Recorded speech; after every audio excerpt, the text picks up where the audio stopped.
Okay, good day to all of you for coming.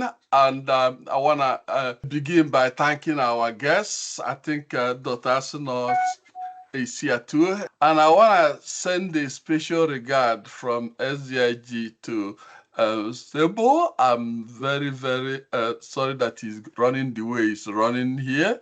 But bear with us. Next time we're going to do better, much better. Now, having said that, I want to let you know that the way we usually do this is to have you introduce yourself, because sometimes we get into the habit of either giving too short or too long. So we try to limit to say 3 to 7 minutes. But in this case, you're going to have the floor to say what you want people to know about you. And then afterwards, we can begin. We're going to touch on, perhaps ask you a couple of questions, or maybe a little more than that, depending on what time we have. Then from there, we'll go to the second segment, which I think is probably the most important one, where we have our guests ask you questions. And then after that, we go to this final phase where you'll be able to give us some thoughts that we can take away with us while we get out of here to continue to work on what we must continue to work on for true peace, equity, and social justice for all. So on that note, I think everybody's ready now. And so if you could begin by telling us what you've been doing. I saw quite a number of things. If you can just give us the highlights, and then we can go to the questions. Okay? Sure. Well, greetings, everyone. I see that it seems like we have an international and global audience, which is always very exciting because that is really what it's all about when we talk about diversity, inclusion, having diverse perspectives.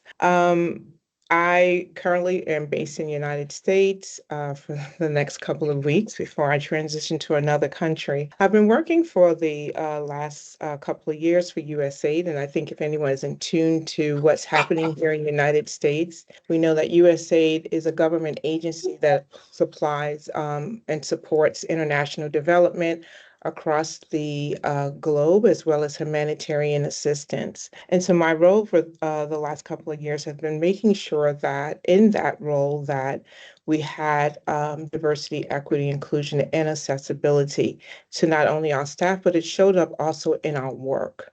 Prior to that, I've been an HR consultant where I have consulted for over the 15 years in 2 African nations, in Ethiopia and also in Nigeria. And also there, we're making sure, we have this title of diversity as if it's separate, but it actually aligns in everything that we do. And so I'm super passionate about making sure that whatever work that we're doing, that everyone is included, no matter what your job title is. My role is also currently, I'm working really hard with Black women who are over 50, because what we are finding here in the United States is that these women are finding themselves in a position of being lonely, also not having the finances that they need to have available to live a life that they had desired, simply because of we're finding people are losing their jobs unexpectedly or having health diagnosis unexpected. So people are forced to retirement way before. And so now my focus now is ensuring that this group of women are being able to have access to the life that they always wanted to have. Thank you. Thank you so much. Thank you so much. I appreciate you. I appreciate the great work you are doing. I was reading something about the number of people who've died as a result of some of the mess up with USAID. And I just have to stop to leave it there. I just want to also thank you for the awesome work you are doing. I'm actually glad that you finally joined us. Sima has been, one of those who had been working with us for years, and so I'm not surprised that she still managed to come in, regardless of where she may be in the planet Earth. So we are pleased to have her here. Now, having said that, Sima, we're almost finishing the first phase. So you are just in time. So what we are trying to get from you is to take your 3 to 7 minutes interval to tell us who you are, so that people who haven't known you or haven't heard of you can in fact get to know you. Hi. Okay. Yeah. Hi. I'm Sima Lieberman, known as the inclusionist, and I help create inclusive work cultures where everybody can do their best work. I've been in I guess, the DEI workspace for probably a little over 30 years, and have worked with organizations throughout the world. And my focus is on how do you create workplaces where everyone is heard, everyone is seen, and everyone can do their best work. And I'm originally from the Bronx, New York. I live in California, and I'm up in Oregon now on vacation. And I've been working with Joseph for several years. And anytime Joseph asks me to do something, if I'm physically able, I always say yes. You want any more information? I've written 3 books Well, on diversity, one on resilience, and what else? What else can I say?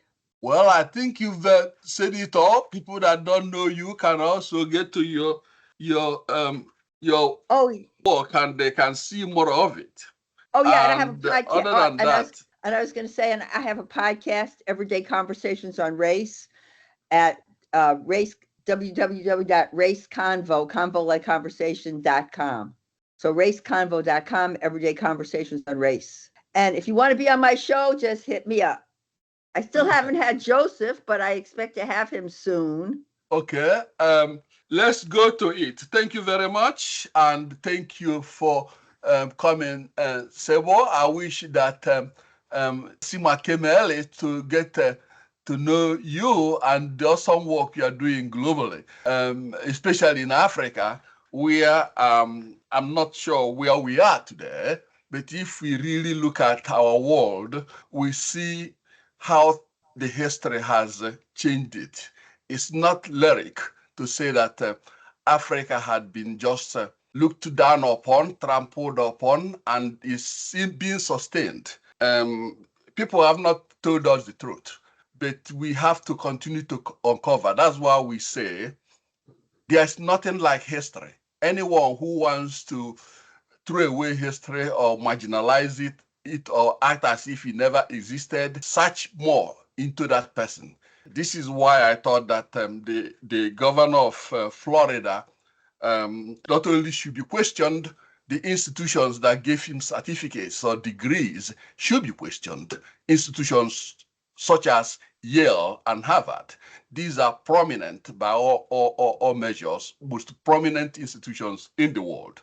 My view is that if you have somebody who says that what he's doing is inconsistent with the school that trained the person, it will be time to call the person, to record that person, to come and answer to those things. For people to be subverting history, telling people they cannot study history, I can never imagine that. And for somebody who went to prominent schools like Yale and Harvard, oh, that's even much more deeper. So I had argued somewhere that if Harvard and Yale don't go after the man to recall his degrees, then they are contributing in one way or the other. Now, having said that, let's shift to the issue of the day. I don't know, because we are a global organization, and wherever you are coming from, I want to thank you. I want to send you special thanks. And I know that we are all in sync with what we do, because where there's no truth, there will never be peace. When you tell the truth, however horrible it is, you create the foundation for recreating a better world. And quite frankly, I can tell you that I'm very disappointed about the trend, historical trend. If you look at the Berlin meeting, where German Chancellor called all the Europeans for a meeting, and the meeting was about Africa, and all these so-called European countries were there. They made meeting as to how to divide Africa into various sessions. At the end of that, each one had a place they controlled. And this division were not based on anything except to favor those people who were in the meeting. There was no African in that meeting. It was pretty much how to divide, and that's what brought us to where we are. So when I say that if there's no truth, we can never move forward with peace.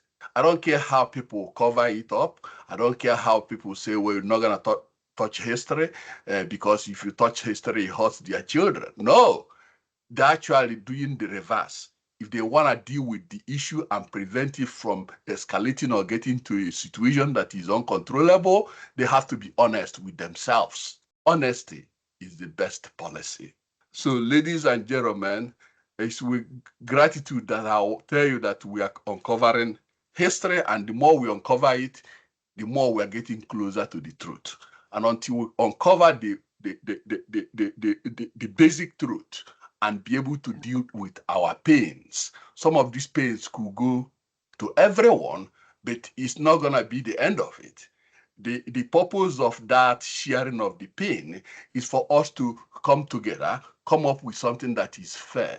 When you treat your friend in a fair way, however difficult it may be, you find that that could be your best friend, somebody you can trust completely. But if it's these myopic ways we do things, hello, how are you doing? You turn around and disparage the person, and it's nonsense. It says say nothing. So from that vintage standpoint, I have to tell you that I'm so gratified to see these women. Sebo is doing a lot of work in various countries. That shows her big heart, the extent of her footprints, and I'm not even gonna, guess, but I can tell you that she has done some wonderful things around the world without even having known her much, except what I've read briefly a few minutes ago. Now, for Sima has done the same thing. I hate to say this, but I will have to say it, being who I am. Sima is a Jewish woman trained in bronze. And within the time she was in bronze, she had to mingle with all kinds of people. In many ways, I share a couple of things with her. When I was coming from school, I had beautiful parents that took me to school where I had a teacher from India. Soon, Dr. Uni had an integrated science professor from Canada, Dr. Walker.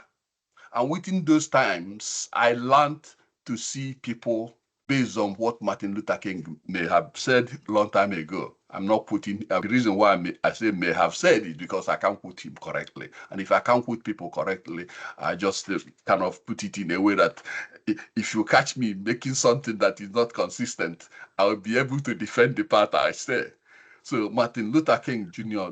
phrased something about injustice anywhere is unjust. Injustice in one place is a threat to justice everywhere. So if you see somebody being done something wrong and you keep quiet, you are complicit. And I encourage everybody, regardless of where you're from, at the end of this thing, be like my friend Sima. If God were to come here, I will tell you that God will accept her position. And if her position will be used to rule the world, things will be much better in our global earth. So let me stop here and go straight to the question because it seems like I'm taking too much time. And this, as I said, is going to be 3 parts. The first part is that they've already done the first part, introducing themselves. The second part is that the one I was mentioning about the meeting they had in those places, the war in African countries because of the divisions, people broke things, cultures that are never together, countries that were never together, geographical landmarks that were never together. They demarcated them just to favor the Europeans. And the consequences of those evils then still remain with us today. So my first question would be to my my institutional people here. In what ways do the existing institutional structures, intentionally or unintentionally, exclude marginalized group? And when I say marginalized group, you can take it from wherever place you are, because these structures is everywhere in the world. I don't care whether you're from even Europe, you have it there, you're India, everywhere, Africa, United States, everywhere. And until we start telling the truth, we're not going to make any headway. So if you could take anyone you like to help us understand how we can deconstruct these structures without triggering the kind of resistance that we've seen during the civil war, like I'm going back to the United States, civil war, or Jim Crow, followed by a civil right, and then Obama became president. That was the end of racism in the minds of some. Instead, it elevated it to the highest level. So can you please walk us through this issue? If you could begin, let's go to Sima. Sima, if you could begin, please unpack that and let us know, what we can do to change this trajectory, because it's not good. Okay, can you break down the question a little more? I heard in what ways? Sure. The question was looking at the issues from a global perspective. Now, there's a saying that goes, think globally and act locally. So what I'm getting to is, you can choose your local community, choose a nation, choose the world, choose whichever you see, and look at how marginalized groups are dealt with in that particular environment. And then begin to tell us about those structures that sustain whether there are laws or official misconduct or all those type of things.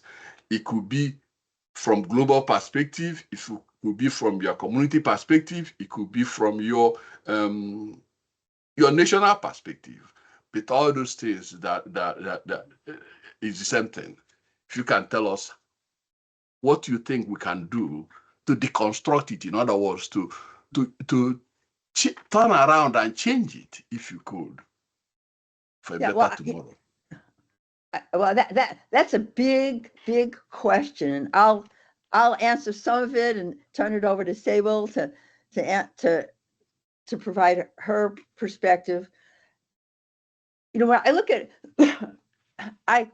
right now, so much of my focus at this time, because of what's going on in the United States, has been, in some ways, I guess you could say, local. At the same time, when I talk to colleagues outside the United States, so many people's eyes are on what's happening here. I mean, especially now, since now, they're saying that white people in South Africa are really the oppressed group, and that they're what do they say, that the white people in South Africa are in danger of genocide? But that comes from what's happening here in the United States. That comes from the rhetoric of the people who are at right now in power in the United States. And I think what I see happening is people who I guess would be considered marginalized, people of color, LGBTQ, anybody who's not a straight white male of a particular income, are being marginalized in different ways. The ways that people are being now, it's actually okay to discriminate. They've taken away they've taken away so many of the laws and practices of creating not 100%, but creating more opportunities for people to excel. And I see a lot of that being taken away. That right now here in the United States, it's really okay. I mean, it's okay to discriminate. Discrimination, hey, is okay. there's that whole focus on what they see is merit. And when they talk about merit, they're really talking about people who have merit are people who are white, and anybody who's not white, who's in a high position, they assume, oh, they just got hired because they're black or they're Latino. And the only people who have merit are white people, and only a certain kind of white people. So I think needs to happen. One, like you said about speaking the truth, we just say, hey, this is what it is. This is what's really happening. And I think that people need to be able to recognize this, because if you don't recognize this and pretend that, no, these people, the people of color who are being kicked out of these of high positions, they weren't really qualified. So let's just put in these unqualified people. And I think that we have to realize that those are the unqualified people. And I know for me, on a local level, I look at what's happening in my community, and I'm lucky. I'm glad I live where I live, because I live in California, and we have more people who are willing to stand up and say that this isn't okay. And I think we need more people to say this isn't okay. I'm not going to go along with this, because I think that there is a real danger in people being uneducated, that people are being uneducated, people not talking and telling people the truth. And I think that we need more people to be able to stand up and say, this is the truth, and take a look and see what's happening here. Because I mean, unless you want me to drill down even more, then you have to ask the question. Then you have to ask the question more specifically. Okay. Thank you so much, Sima. I think you've contextualized that and probably give us what people from where I came from will say is equivalent to a woman who is pregnant. You don't know what the person is gonna be, unless, of course, you are using scientific means to figure out what the answer is. Otherwise, you're just gonna wait till the time. So what you stated now, you can put it in context of education, put it in context of whom you know, in context of culture, in context of color pigmentation, class that you're associated with. In any of these dimensions, I can tell you that there's an element of what we are talking about. Who gets education? Horace Mann, keep in mind that Horace Mann, who was an American educator, he was ahead of his time. He reminds us that education is the greatest equalizer.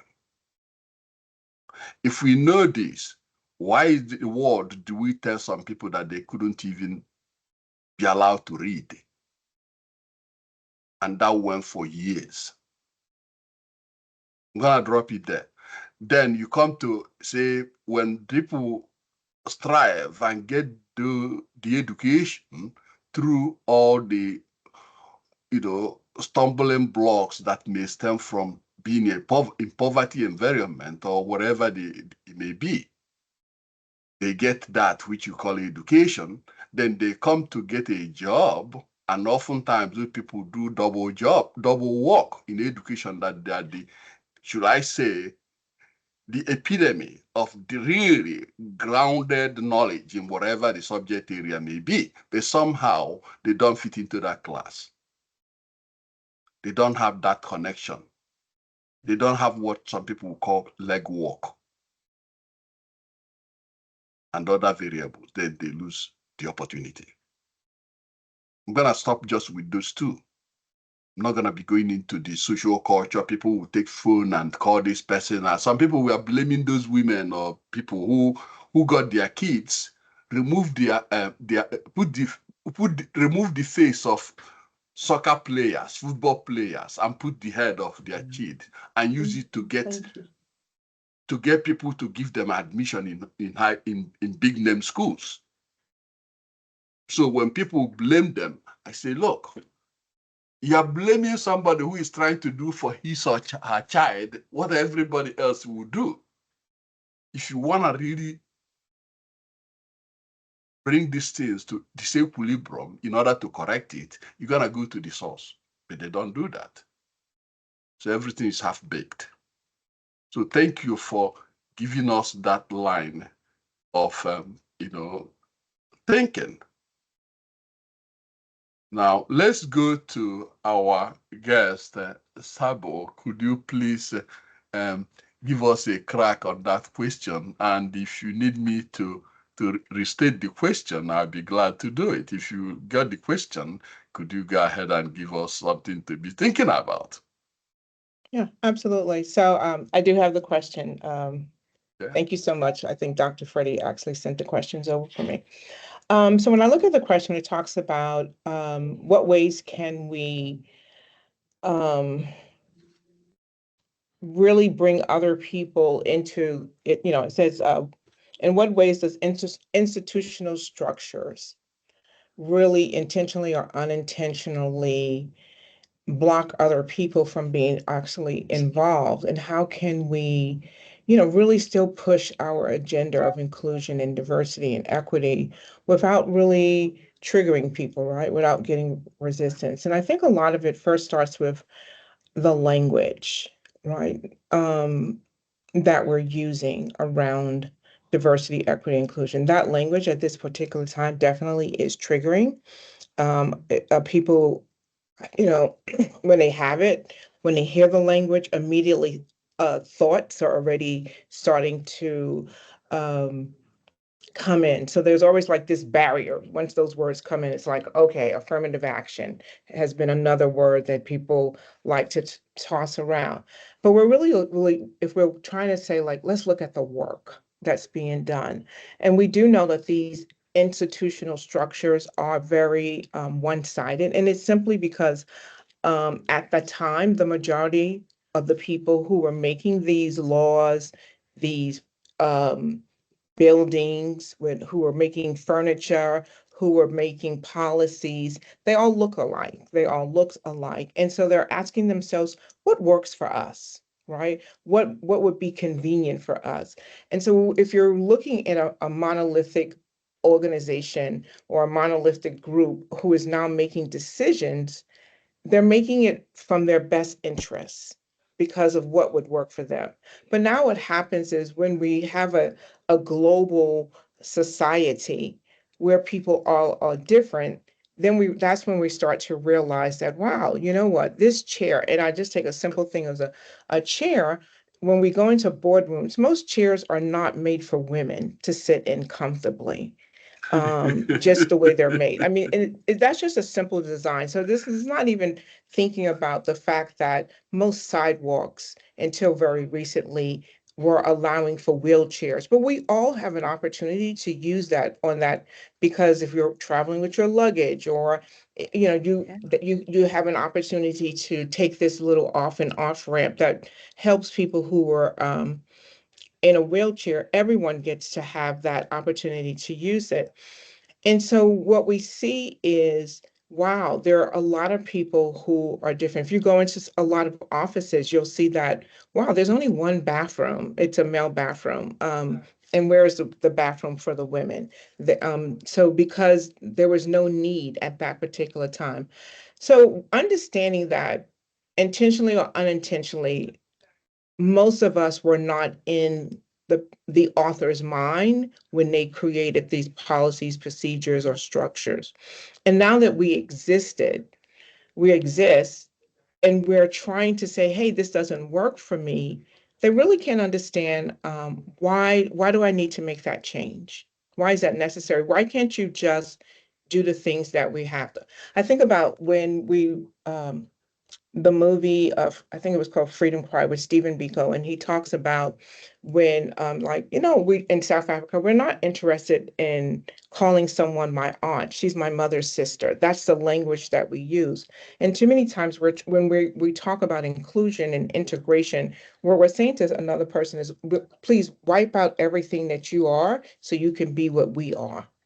But if we're really talking about how do we now deconstruct and have all these groups of people together, it starts with universal design. It starts from the very beginning. And I think if we start talking about universal design versus, oh, we need inclusion, because those words are now being weaponized. But how can we create this room that anybody who walked into this room could get into this room? The lighting would not be disturbing, because we know that certain people are triggered by certain kinds of lights if they're too bright. We know that other people can't take sounds, so we would organize it so that way. And so if we start with a universal design on everything, our policies, our procedures, our buildings when we're creating them, our education when we are also building buildings and actually formatting classrooms when we're creating curriculums, and everything that we do, if we say, hey, we need a universal design for this, then we are now making sure that everyone is touched, but we're not saying a particular group. And I think that's where the resistance came. There was so much conversation about a particular group and not all groups, right? And so that's why we see this backlash. Someone felt like, hey, you're leaving me out, but we're not trying to leave anyone out, right? No one should be left out. And when we talk universal design, we are talking about an entire group. So I think that is one of the ways that we can have those conversations without causing a lot of triggering or people throwing their hand up and giving a lot of pushback. Thank you so much. Thank you so much. And as you were answering the question, I felt like, wow, these two people are really what we need for this particular section. From Sima's standpoint, she laid it out, tried to share with her generic examples and so on and so forth. She would, I know she would go to the extent of sharing, say, globally, looking at her visit to India, to visit to other places, and which she's very, very used to discussing. And then Cebu went down to tell us the way it is, what we can do with specific examples. And as I was listening to her example, I was just shaking my head. And I don't usually shake my head when people speak. So when I was listening to her, when she used the term language, we have to begin to think of the language we use. Then she proceeded to design. Perhaps the people that design it, whether it's language or however you look at it, didn't have certain people in mind. And I would say that that's so generous, so generous. And I think I'm gonna be trying to get around people like you, because I'm not that generous. Because I look at what people have done to people, the pain, the anguish people have gone through. I'm like, don't you get it? The way you said it was more humanistic, more reconciliatory, in a way that anybody that considers that as being hostile is a fool. I'm sure I wouldn't be in a room where somebody would consider that as hostile, because the person is plainly, I would characterize the person as plainly ignorant. So I really, really like the way two of you really went into this. Thank you so much for all of you. Okay. I don't want to go more into this, because I think you took the design and from where you took it, using things like wheelchair, using number of props to explain it, that anybody who paid attention will not only take what you stated, but they will also expand on it, use it to look at other people that may be marginalized. Okay, so thank you. Now, let's look at the other side of it. A lot of people often, why is this noise? But somebody needs to mute themselves. I want to look at the part where it says data and measurement.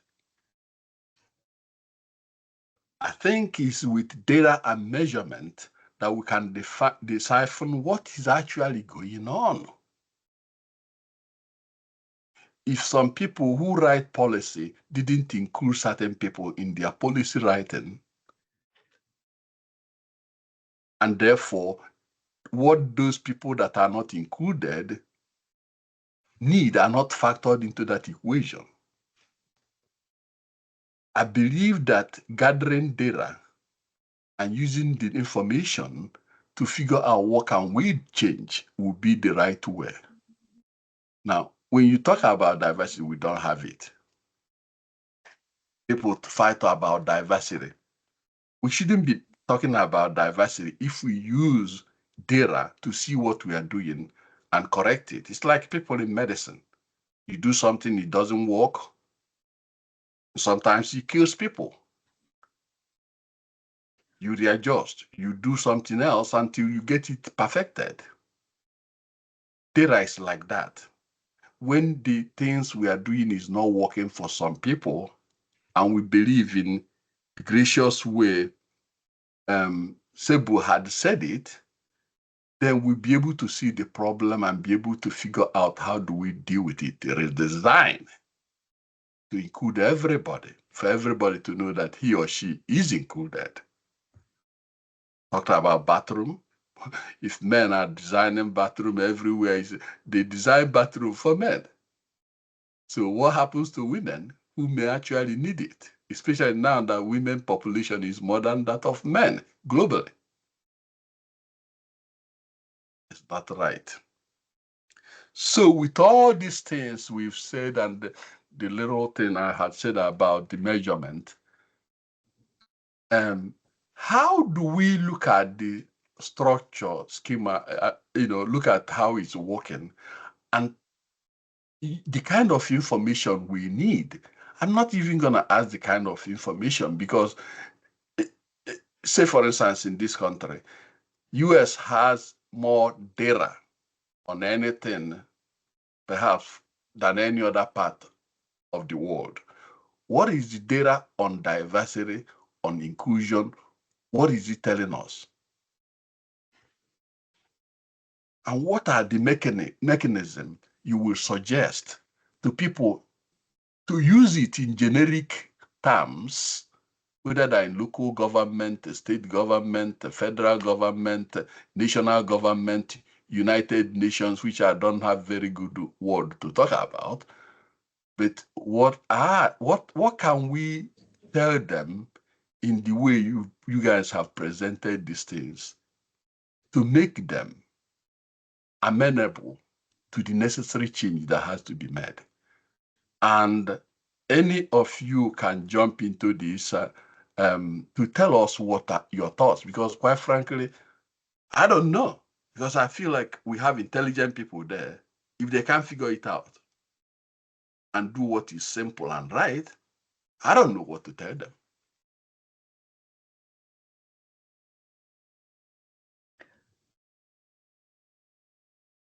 Well, I think when people talk about data and measurements, we have to also look at, well, what data is important? What do we want to measure and why? If we're looking at it, are we looking at it from an organizational standpoint, from a productivity standpoint, from a human standpoint? I know when I first started doing this work, the person I studied or I followed, you could say, was Roosevelt Thomas. And he wrote the book Beyond Race and Gender. And when he was talking about measurements, he was talking and he was looking at organizational success, that in order for an organizational to be what do? We do have a lot of diversity. And what do we do with all of the diversity that we have?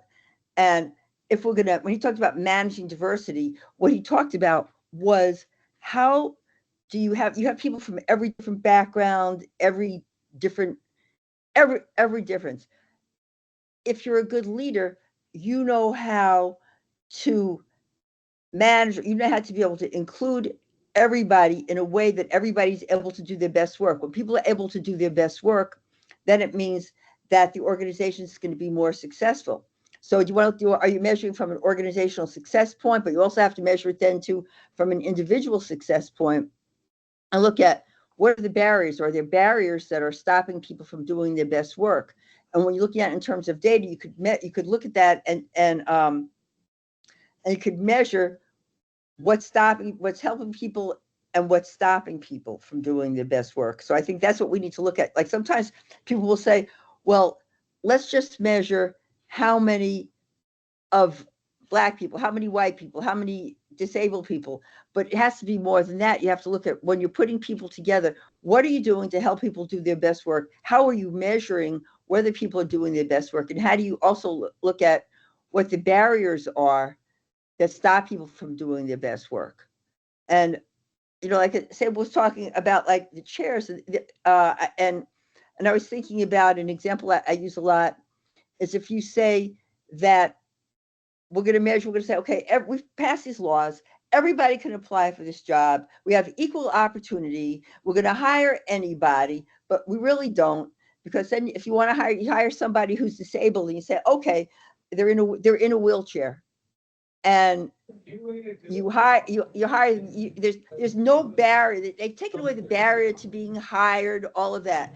But then when the person from the wheelchair comes into the organization and the aisles are so narrow that they can't get their wheelchair through, then they're not able to do their best work. So if the organization wants to make sure that they're actually gleaning the genius that everybody brings, that means that they have to make adjustments. They have to widen those aisles. I think somebody needs to mute themselves again. So I think it's important to look at, what do we want to measure? Why do we want to measure it? What results are we looking for? And when we do have those measurements about people doing the best or the organization being more successful, also, what do we need to adjust? What do we need to change? And I think, oh, go ahead. No, I was just going to add on to that, what you were saying about the organizational performance. And I think that's really important when we're talking like internal work, like an organization who's actually created and established a program and want to see the effectiveness of that program. But if you're an outside person who is trying to, who is like pitching a company with a proposal to come in to do the work, and we're talking about data and measurement, and, so when we're trying to say to this company, you know what, this isn't important. I think at this stage in 2025, if we're still trying to give an organization a business case, then to me, that's almost like a no-go. Like at this point, if any organization does not understand that this is important for their bottom line, and the conversation is still at diversity is important and inclusion is important because for your bottom line, it's better. If we're still having that fundamental conversation, there's no metric. That's not a metric issue. It's a cultural issue at this point, that they are more standing on 10 toes down, that they don't want change. And they're looking for something to not have this change. Because if we really are being honest, the work we're doing is change management, and it's cultural. Those things don't show up overnight. It takes 3 years for an organization to change its culture. But yet there's this pressure that DEI work and metrics are supposed to be shown in 6 months, in 3 months. Well, how effective was that program? Well, we're talking about people who have come in with very strong values and beliefs that they've had for 20 and 30 years. It's not going to change because they went to an unconscious bias training. They're not going to walk out and all of a sudden it's going to wipe away. There's no magic wipe. So I think really when organizations are asking for metrics, are we asking for the success of a particular program, or and so we talk about what are we measuring?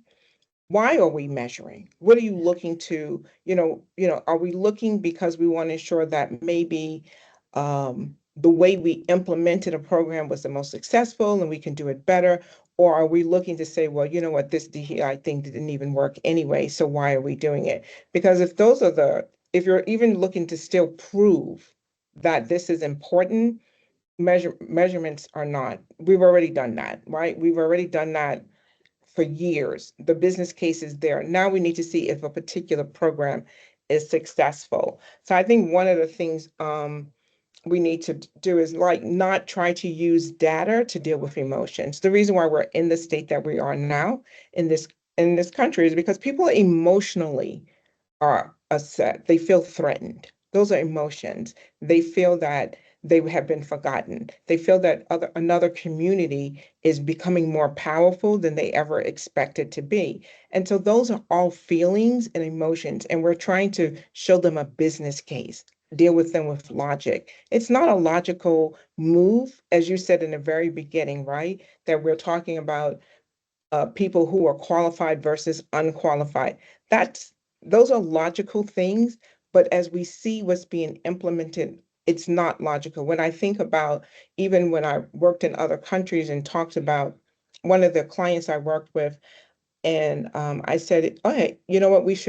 You want to have more women in your organization, but you only recruit from public schools, and public schools in that particular country, the majority of the students were male. Why don't we recruit from private institutions where you can get more women?" And their response was, no, no, no, private universities don't have good students. And I said, studies have shown that that's not true, because what was happening was they weren't looking for a logical, they're just like, this is what we do, this is how we do it, and this is what we're going to continue to do. So I think here, what we need to realize that the business case conversation should be over. Like now we know that it works. Now the next question is, are you really interested in making a change? And so, it even ties to your first question. Talk to people about change management.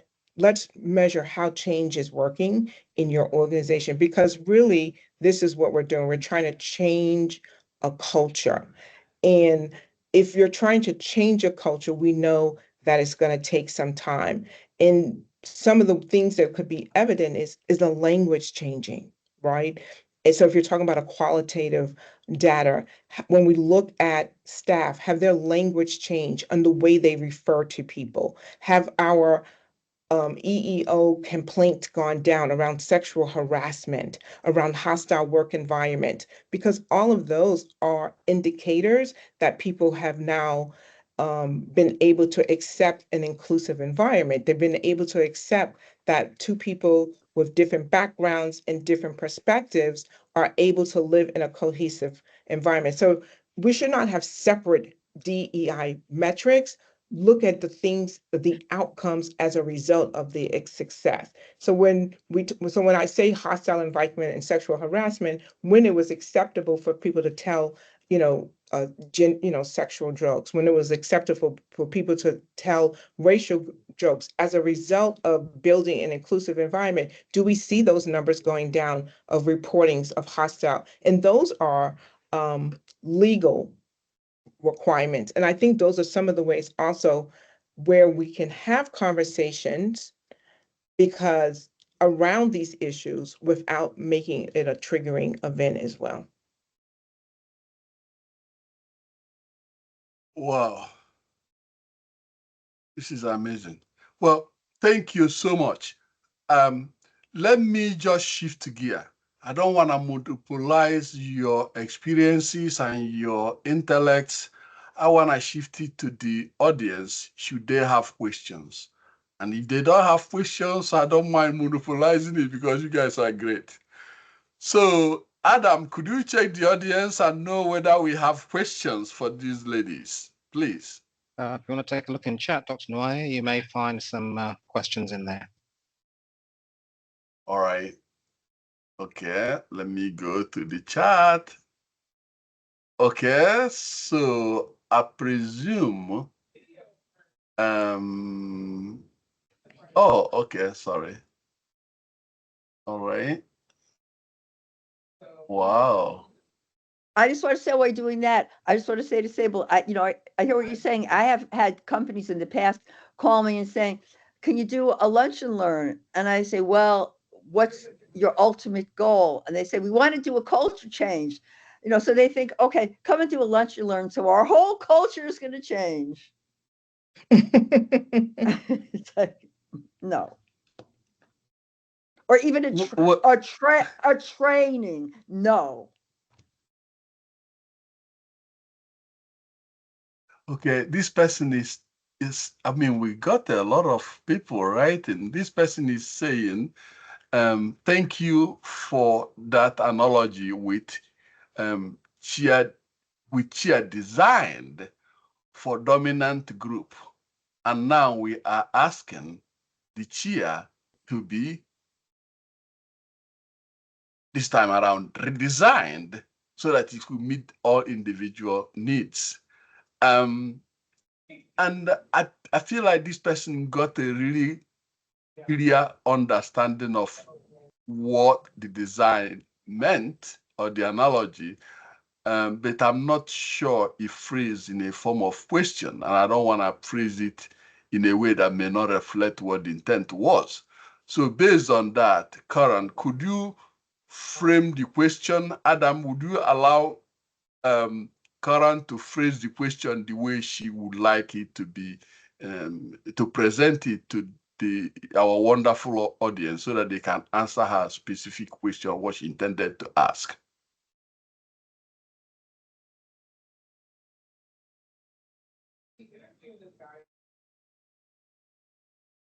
Sorry, it wasn't a question, it was a comment.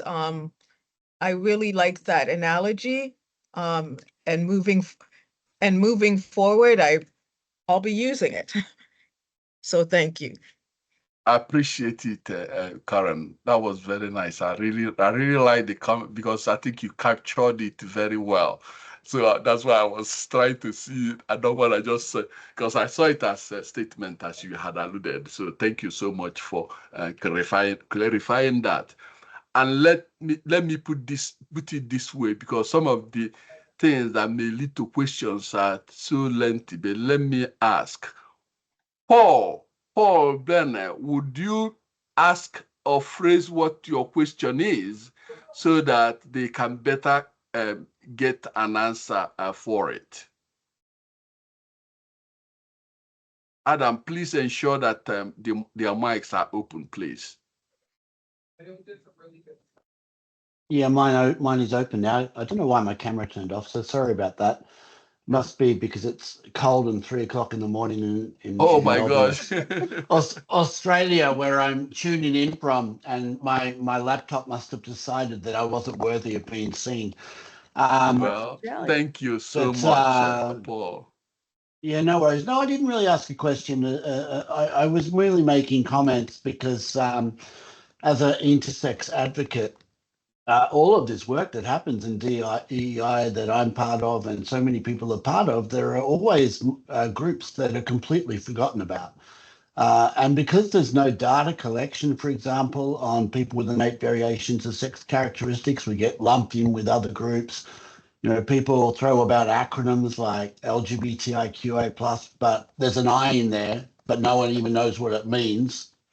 And so all I was really saying, and it obviously is not just my community, there are many minority groups out there that need support and need to be thought about. And we're talking today about staffing in environments and organizations. I would simply be asking, who are the people in this organization who don't have a voice, who aren't recognized, who are oppressed? And you're talking about bathrooms merely as an example, but I'm thinking, what about transgender and gender diverse people, and indeed some intersex people as well, for whom male and female toilets are not actually the answer for them, but gender neutral toilets are the answer. So we really need to be thinking in this modern world outside the box. And also, like, there are people with innate variations for sex characteristics because of their sex traits or their sex, their anatomy. Would be assumed because they're male that they would be using a male bathroom, but that isn't necessarily the case. So, we need to really expand our thinking out of the binaries, out of the traditional perspectives of humanity, and asking organizations, who aren't we hearing from and why? And that will usually be because we haven't created a space, a safe space for them to know that it's okay for them to speak up. Because there are minorities that have a more dominant voice. Yeah, I think that's such a good point when you were saying like who are the way we even measure, we measure and we serve the majority. We don't ask the question of who did we leave out, right? Yeah. Like that's how we should be measuring success. How many people did we leave out? Not how many people did we serve? Not how many people showed up? How many people did not come because there was no transportation for them to get here? Yeah. Because when they got here, they were turned away because they couldn't get into the door, or when they came, they couldn't understand anything in the meeting because the language was there was no provision for the person who was hearing impaired. There was no provision for a person who didn't have English as their first language. There was no provision for the person who could not be in crowds because of social issues, right? So I think you make such a great point. We're always measuring who showed up, who voted, whose name got counted versus who was not a part of it. One of the things that, I used to say, at AID, we build structures and tents for people, for refugees. But did we think about the people who would come in a wheelchair? Did we think about the fact that when we separate, as to your point, male and female, that we had non-binary people and they didn't know where to go, that we had transgender people who were not going to be safe in either, might not have been safe in either one of these camps. So it's always about not who did we serve, but I think we should start saying who did we not serve. I hear every single week from African LGBTQ and some intersex people as well who are living in refugee camps and are struggling because they don't have a voice. So they reach out to international advocates and here in Australia, fortunately, if you listen to any of the podcasts of my radio show, the I and Us, even just 3 weeks ago, I was interviewing a Zimbabwean asylum seeker refugee now living in Australia, and she's talking about the struggles of her homeland. I've interviewed her twice in a year and a half. And the last time it was the struggles at home. Now it's the struggle. She'd only been here 3 months when I first interviewed her. Now she's been here for a year and a half. And so it's things like this are really are not considered and need to be, as you say. And thanks, Saber, for your acknowledging that thing about who are we not. And by the way, so you wouldn't know it, but I'm hearing you, and I'm through my hearing aids right now. Right, my laptop is going through my hearing aids. So one of the things that really annoys me, and I say to every conference I speak at in advance, for me and others, no one should have to out themselves as hearing impaired because a speaker thinks the room is small enough that they can speak or step away from the podium and say, it's okay, I've got a teacher's voice, can you all hear me? In which case, someone who's too shy to say something won't, and no one should have to. The audio visual equipment is in a room in 2025 for the purpose of allowing everyone to be able to participate fully, and no one should ever have to out themselves.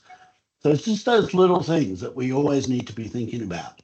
And I agree with the wheelchair analogy as well, of course. Can they, and by the way, can they even fill out the feedback form in the way that it's presented to them? Well, I think that's also looking at how to, this is on so many different levels, and this level, how do we ensure that everyone is able to participate, that there's no barriers to participation, that people don't have to like do an extra thing of saying, hey, I'm hearing impaired, or hey, I can't see that well. But that when we're thinking about how do we create an event or anything, how do we make sure that that everybody actually has access to be able to get the benefits of whatever, whether it's a program, whether it's a job, but how do you, because well, so when if it people was the don't have, United Nations, even though it didn't work with the Iranian, defense minister recently very well, but if it's the United Nations, if they're having a conversation, then translation is embedded, right? So everyone in that room is getting a translation of the conversation, but that doesn't filter down to a job interview in a regular place. So what is universal design really? It's always going to serve the majority if it's a white country or if it's English speaking country, even this call. We've probably attracted everyone who can speak the universal language that's going to be used for this call. And we I mean, forget what, about the invisible disabilities that people walk Yeah. into rooms with and how we can serve them. So when we're talking about conferences with hundreds of people, somebody might just needed to be in a room with 3 people for them to feel safe during Yeah. that conference. I recall we went to a conference in Bulgaria, and they kind of really thought about who's coming in this room and the security and the safety. So it was an LGBTQI plus conference, recognizing that someone probably risked everything to attend this conference. They need not to be on camera. Like they don't need to Yeah. be in the photos. You know how we take photos all the time at a conference and then post them all over social media.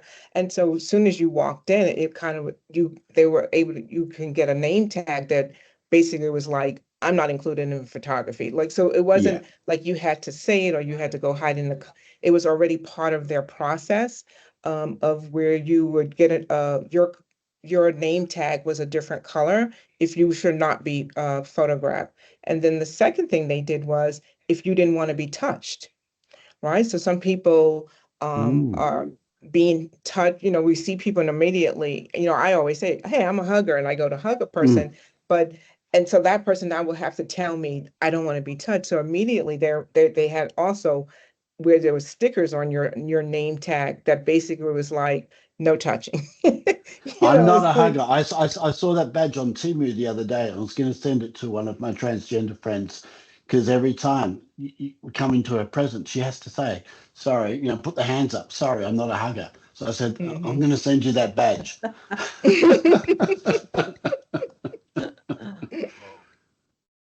Thank you so much, Paul. You're welcome. Let's Thanks for see having me. if we can get more questions from the audience, and we are very appreciative of you, Paul, being from Australia. It reminds me of a time when we were having somebody behind us was 17 hours behind. Go figure. So I appreciate you coming to this particular session. Now, No worries. And just so you know, I could be wrong about this, but I think you're behind. Okay. Yeah. but that's good because that's kind of like, what's the norm? Who decides what the norm is, right? Yeah, absolutely. Okay. All right. Can we get more questions from the audience? And can anyone, if you have questions, just indicate. We'll open it up for you. Adam, are you still there? If you're there, look into that. If you don't, anyone that has questions should just indicate. Otherwise, I can go and start trying to extract questions from this. Some of them are so lengthy that I think it might be better somebody just ask his or her question. Okay, if no one is asking, let me go to this one. It says, how can we be helping out students from Rwanda? They don't have an embassy.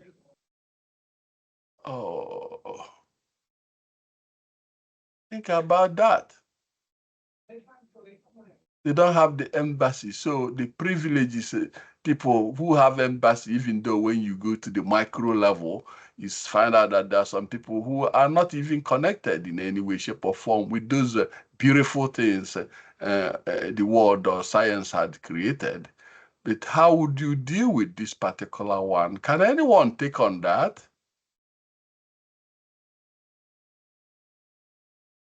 Can you rephrase the question? Oh, the person is just asking, how would you help students, say in Rwanda, that they don't have embassy? Perhaps this person may be referring to students who may be trying to go to another country where before you go to study or things like that, you have to get some kind of visa, some kind of passport, those related things. So in that situation, does anyone have something to tell this individual that knitting, what it means? Because it goes to the heart of what we are saying, the things we discuss, the things we don't discuss. So this is part of those that people who are familiar with embassy don't even think about. So in other Well, I words, think they that- don't have access. They don't have access to the opportunities that other people have. They can't they can't get connected in any way because they don't have access to information and to opportunities. Is that the question? No, I think what they're saying is they okay, want to can get a you? visa to come into a country, and their Right. country doesn't have the embassy of that particular country that they're trying to go into. Mhm. And so sometimes there's a consulate. So even if there's not an embassy, there's a consulate. They may be in that country who is representing that that particular country, if that's what the question is. Yeah, that's Or what I maybe think. the That's well. The yeah. person is here. I see him. Nathan, could you phrase it so that it captures the essence of what Right, you are right. from your Well, hi, context? hi everyone. Good evening from my side. I'm from India. So, hi, my name is Nathan. My question was, while in my past experiences, I've been like uh, dealing with these obstacles. What we guys used to do, I was associated with EdVoy and MSM Unify. So at that time, I was recruiting students not only from India but from the subcontinent and from the African American region. When it comes from to the actually the Rwanda students and also from the Republic of Congo. Republic of Congo, they do have their contacts, but especially for Rwanda, what we guys used to do that they would have to come to India, and after that they are visa from our corporate sector from the Indian region. The things which I got into the trouble at that time, uh, we recruited 8 to 9 students for student visa. That was for Solent University or University of West of England in UK. So at that time, two of the students got deported in the immigration, and I was still having a lot more trouble at that time, just because our CEO founder, who is from Dickinson, Kelowna, Canada. So he helped me a lot from that. But after that, we stopped recruiting students from Rwandan region. So these were the challenges that I've been dealing in the past. So I just want your observation on if we get a hands-on with these students again, especially from that particular region, how can we initiate, what will be our plan of action to help out those kind of candidates only if they are like a very genuine one.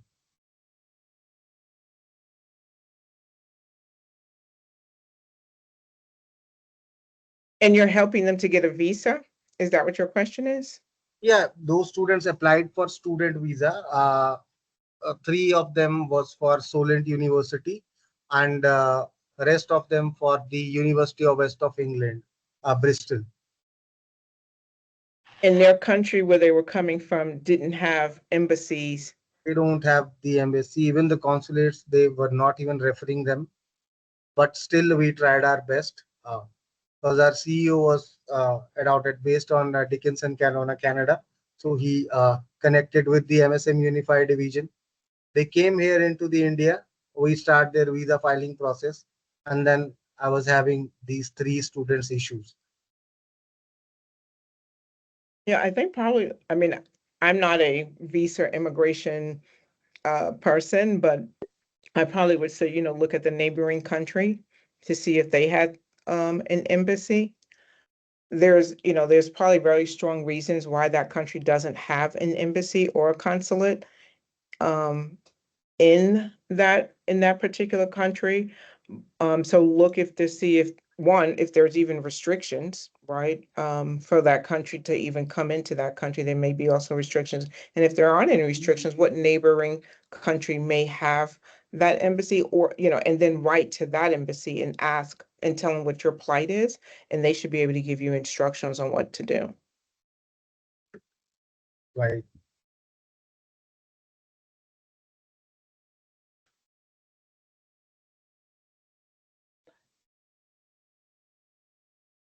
Dr. Joseph, you are muted. We cannot hear you. Okay, I'm so sorry. I'm so sorry. Thank you so much for keeping me, on my toes there. Yeah. Now, can we get more questions, or from anyone Dr. who wants Nwai, to? you have Imburia with their hand up. Just make a note on your screen, please. Okay. Okay, Amboria, would you please go with your question, please? If you when you answer, please Yes. identify yourself and where you are coming from, please. Go ahead. Right. Thank you. My name is Mburia, and I come from Nairobi in Kenya, Africa. Here in Nairobi, especially yesterday, we had a lot of, it was more of a civil unrest, which is protests from the Gen Z. They want to be heard by the government because they feel like the systems here are not working. And if you check the news, and I think we have been trending on X yesterday and the better part of today, we are really trying to get the government to hear our voice. And so I've been really, really busy with advocacy and, organizing and mobilizing. And so my question was on women, children, and sexual minority, because now, in as far as we have a civil uprising, because we are calling it a revolution, so to speak. Our aim yesterday was to go and remove the president from the State House ourselves. And so we of course, we almost did it, but the police, of course, and the state control had to come in. And it was a lot of running battles with the police, tear gas, a lot of running, but we also made it fun. And unfortunately, we still had a lot of lives lost. And these protests, they were a remembrance of last year's, again, protests, because young people are protesting, the lack of employment opportunities. We went to school, we have degrees, we have master's degrees, we have a lot of skills that should be implemented. And so for me, and having worked a lot in the rights space, in the civic space, I do feel like we do have a group of people who are very marginalized here in Kenya, and those are women, sexual minorities, and children. They are never really brought onto the table. And yesterday, and of course, since last year and over the past few days, we have really done quite a lot in terms of advocacy. We have everything on paper. We have all the policies. But now, yesterday, it was really, it was really a chance for all the youth and all the young people in Nairobi to go and try and topple the government. And so for my question, I really wanted to ask, now with Kenya, we have we have a very good legal framework that is inclusive, and even our policies and our institutions, our judiciary is very, very, it is very progressive, and it advocates for inclusivity. Recently, last year but one, we had the judiciary okaying, it was okay to register, for example, an LGBTQ organization, whereas the legal framework still does not recognize the human right part of it. That's just when I talk about the sexual minorities. And then when you look at the Children's Act, for example, the legal the legal and policy framework for the children, it is very well laid out. But then when it comes to implementation, majority of the children are very vulnerable with finances, with education, with healthcare. And so being someone who works at the intersection of healthcare, social community, and social and community, justice space, and also education, I feel like it touches again on the women, because women and children definitely go hand in hand, especially here in Kenya. And so when I look at the question that Sabo and Sima were answering, or rather were taking us through, when you look at from your experience, and of course from where you guys where you have worked, the countries you have worked with, and of course I know definitely you've touched on the policies and the legal frameworks. How do you think that we here in Africa can shape the discussion and shape the mindset to advocate for the rights of these three groups, because they're never really brought on the table? Yeah. Good evening. Can you hear me? Yes, I can hear you. How are you doing? I'm fine. Oh. Your voice sounds very faint. In fact, I think you need to mute that person. Yes, Okay. I'm sort of Can you hear me don't know why. I thought they were. I thought they were on. I thought they were on the call. I was Right. thinking, I'm waiting for them. I thought Exactly. they were responding to Mburia. Right. If the person has a question, that's a different case, but otherwise, kind of impeding I apologize. our progress. I'm sorry. I apologize. I'm sorry. It wasn't deliberate. Sorry. Okay. Yeah. Davida, do you have any question? Yes, I had dropped my question in the question box 9 minutes ago. Oh, okay. Can you go ahead and ask the question, because I'm trying to check on things maybe- here and there. Maybe, Go ahead. My says, maybe how Seema do we should answer this question first, his question. Yeah. Okay. Oh, yeah, that's true. That's true. Sorry. Okay. Yeah. Stay Yes, Seema. as soon as this finishes, then you can ask your question. Go ahead. I'm so Okay, sorry. thank you. Yeah. That's a great question. Maybe Seema, you can. Yeah, Seema, you probably can answer that question. I don't know if you are aware of the protest here in Nairobi, and they were really powerful. And so I would really want to hear from you, as young people, as the Gen Z here in Nairobi. How do we move from this? How do we ensure that even as we are fighting for a better life, economically, social justice, matters to do with social justice, how can we ensure that the policies and the legal framework fights for us? That's a question. I don't think I could actually answer that question in terms of the legal framework of Kenya. I mean, I know that there's a lot going on. I don't know all the specifics. And I don't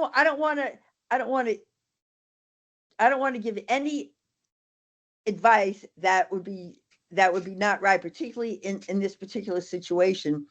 So I don't mind adding to it. I would have to ask Sable answer that question. Yeah, and I Okay. think if you're talking about legal framework, then they have to be in the right seats, right? So you can stage a coup, you can protest, right? I mean, we see, I mean, here in the United States, you see protests happen all the time. Okay, so you go out in the street, you have your signs, everybody screams and shouts, and then they go back to work on Monday. What has changed? The law is still the same. So if you're talking about, how do you change the legal framework? You have to be in those seats where legislation is happening, where you can vote, where you can actually be part of the policy making. So it's you can shout it from the rooftops from your house. You can go on all kinds of social media, but if you're not in the seat that is actually going to make a difference to vote for it, then it was great Instagram posts, it was great studio, it was great entertaining, but it didn't move the needle that you were actually looking to need. It brought awareness, other people know what's going on. So I think one of the things that this group can do is start lobbying and start getting into those political seats, right? Start with your county, your council, start in that local area and start also engaging with your political leaders and starting to find ways to hold them accountable individually, right? So sometimes people are sitting in those seats, so they just need someone to back them up. They agree with you, but they don't have anyone coming to them and asking them to be more accountable.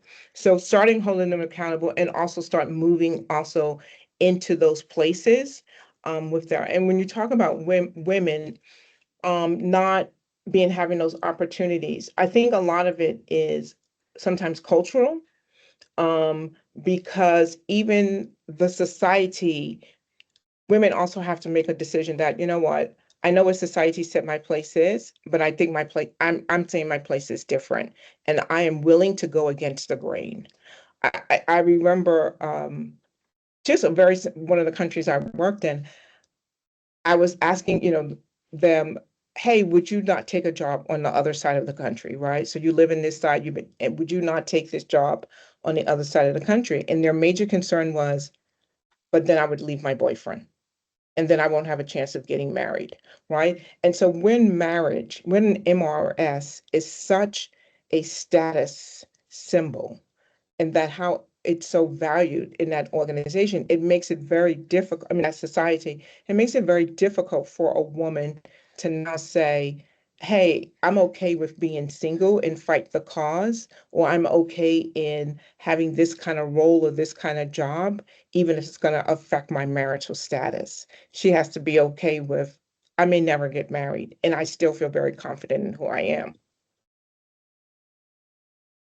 And I think and I like what Sable said, and I think that one thing that's important, well, in any country, is to be able to study how do people get into power? What do you need to be able to be in those positions? And again, it's really true. You have to start at the most local level, but you want to know how do I reach that? I know here in the United States, there was a time when we weren't thinking about getting into power. I used to be an activist when I was younger. I mean, before we thought about how do you get into power, and it was only about demonstrating. It was only about getting out there, but not how do we really create change. And I think one thing I'm seeing now is that we have people at the very local levels who are getting into those positions where they could at least have some influence. And the more people they influence, then the more people talk to each other, and that's how you get a groundswell. Because I think that's where change happens too, when you're when you have people in power, but you also have to have that groundswell of support. Okay, I will quickly go to, they've made excellent points. All I will say is that you can't change when you are doing things that could result in their putting the person away for a long time. And that's a strategy some people will use. So the possible ideas they gave you will be something I will encourage you to embrace. Organize, organize. Here in States, a young man stunned the political establishment in New York, winning the nomination for Democratic mayor. And the person that wrote him off that he would have no chance. And he ran even with the former governor of the state of New York. This guy defeated him due to his savviness in organizing, and that organization brought those people, into modern tools to gain the type of support they needed. And it's just unbelievable. Now, let me go back to, is Davida still here? Yes, sir. David is still here. Okay, can you please ask your question, please? Thank you very much. Thank you for the opportunity. This is my question. How do we integrate people with vitiligo in the workplace, especially when they work in people-facing roles? Worst case, when they work with children, and sometimes these children get scared of the vitiligo patches. So my name is Davida Ifunaya Chukwu, and I'm from Nigeria. So that's my question. I didn't catch all of it. Can you? So I'm talking can you just about the repeat it? skin condition called vitiligo. I'm wondering if my vitiligo. Yeah, yes. vitiligo. Yeah. Yeah.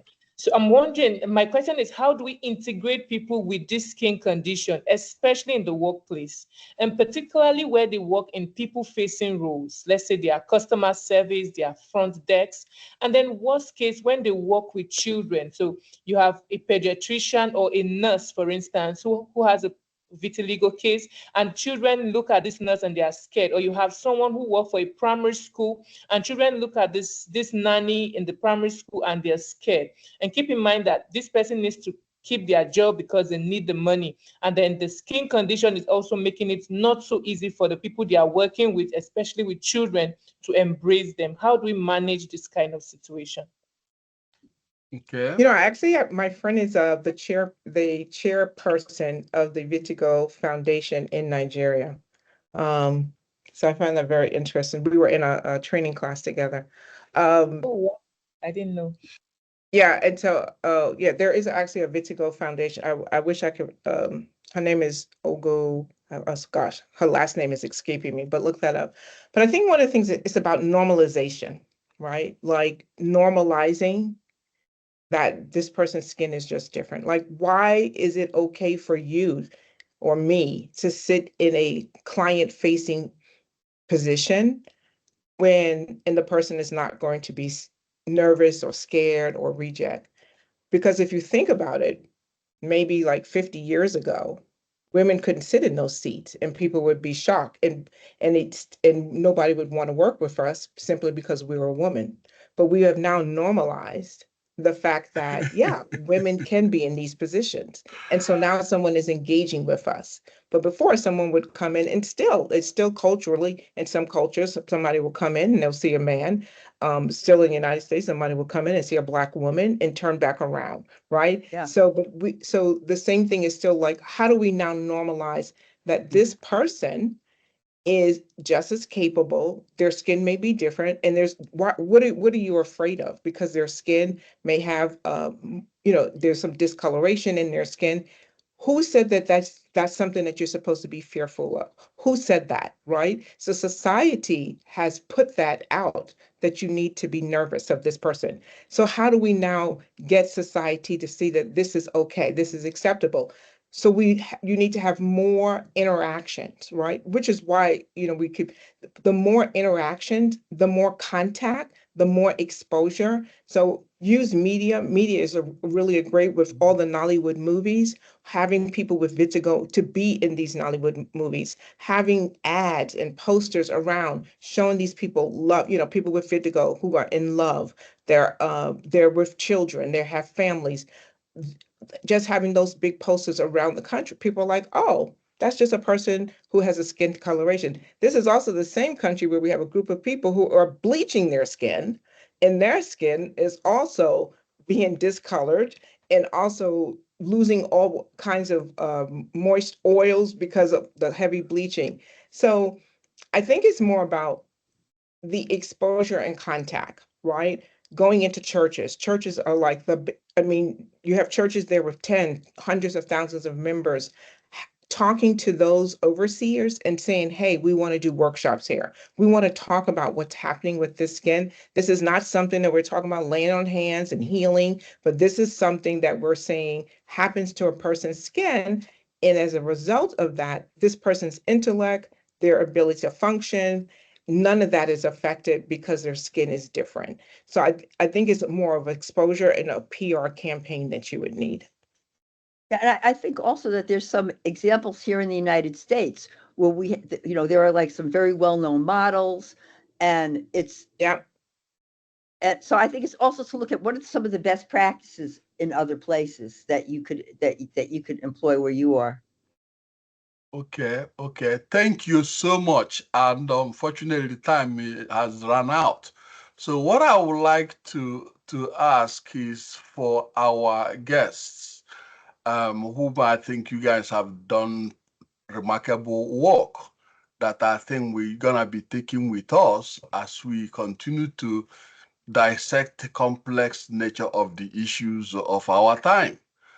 If you could just give us a brief summation or your closing remarks so that you can take it away with us as we leave, that would be really appreciated.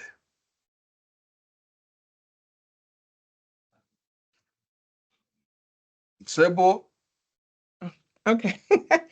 I think I probably would say that always remember that what you're doing is, if you're doing an amazing job of what you're doing, you're making people uncomfortable because you're asking them to change. And so take that uncomfortability. I don't know if that's a word, if I just made that up, but take take the fact that they're uncomfortable, take the fact that they're pushing back, is that your voice is being heard. And so that's not the time to be quiet. You're making progress. Because if someone is pushing back, they can't push it back on nothing. They can't feel uncomfortable if you're being neutral, but what you're saying to them is making them uncomfortable with the thoughts that they have always had. And it doesn't have to be in an agitated way. I think there's a lot about just let us reason together. How can we have this conversation? How can we keep talking about it?